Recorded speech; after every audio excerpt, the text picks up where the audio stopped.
For 40 days, the sun rose over the Valley of Elah to a sound that made the bravest warriors of Israel tremble. It wasn't the sound of a trumpet or a charging army, it was the voice of one man. On one hillside stood the Philistines, a technologically advanced army with iron weapons. On the other side stood the army of King Saul. In the middle lay a narrow strip of land that had become a stage for psychological warfare. Every morning and every evening, a giant named Goliath stepped out from the Philistine ranks. He stood nearly 10 feet tall. His armor alone weighed 125 pounds, and the tip of his spear was a massive 15-pound chunk of iron. Goliath's challenge was simple: choose a man and have him come down to me. If he is able to fight and kill me, we will become your subjects. But if I overcome him and kill him, you will become our subjects. In the camp of Israel, there was only silence. King Saul, who was head and shoulders taller than any of his men, should have been the one to step forward. But Saul was terrified. The elite soldiers, the veterans of a dozen wars, all looked at the ground. Fear is contagious, and for 40 days, it had infected the entire army. They had forgotten the miracles of their past. They only saw the size of the giant in front of them. The atmosphere was one of total defeat before the battle had even begun. Miles away in Bethlehem, a young boy named David had no idea a war was being lost. He was the youngest of 8 brothers, left behind to tend his father Jesse's sheep, while his 3 oldest brothers went to the front lines. David was ruddy, young, handsome, and mostly ignored by the world of men. His father Jesse sent him on a simple errand: take some roasted grain and 10 loaves of bread to your brothers, and bring back some news. David arrived at the camp just as the armies were taking their positions. He heard the war cry, and his heart raced with excitement. But then, he saw it. Goliath stepped out. The giant shouted his usual insults. David watched in shock, as the soldiers of his real men he had looked up to shrank back in terror. David began asking questions. Who is this uncircumcised Philistine that he should defy the armies of the living God? His oldest brother, Eliab, heard him and burned with anger. He tried to shame David, calling him conceited and accusing him of only coming to watch the battle. But David didn't back down. He wasn't looking at the giant's height. He was looking at the giant's arrogance against God.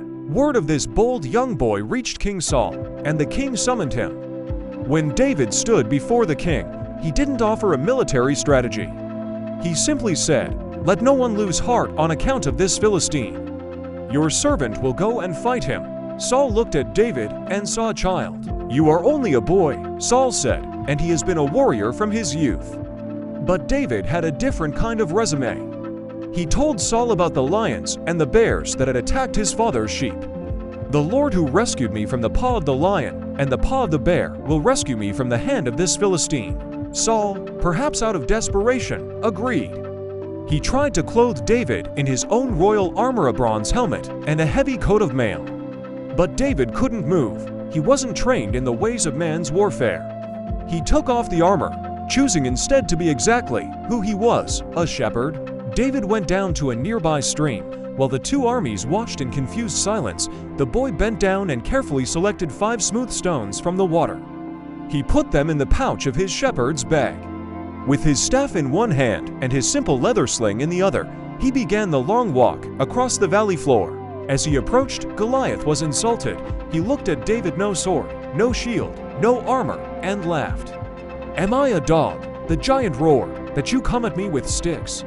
Goliath cursed David by his gods and promised to feed his flesh to the birds of the air. The contrast could not have been greater: a mountain of bronze against a boy in a tunic. David's response to the giant's threats is one of the most famous declarations in history.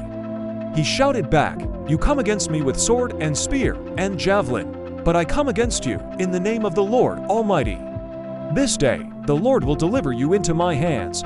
David didn't wait for the giant to move. He ran toward the battle line. As he ran, he reached into his bag, pulled out a stone, and fitted it into his sling.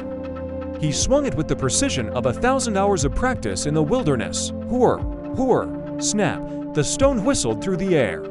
It struck Goliath in the one spot where his armor didn't protect him, right in the center of his forehead. The giant's knees buckled. The mountain of a man crashed face first into the dirt. The silence that followed was deafening. The Philistines, seeing their hero dead, turned and fled in a panic. The men of Israel, suddenly filled with the courage they had lacked for 40 days, let out a massive shout and gave chase. David had won the battle before a single sword was even drawn by the army. What Goliath are you facing today?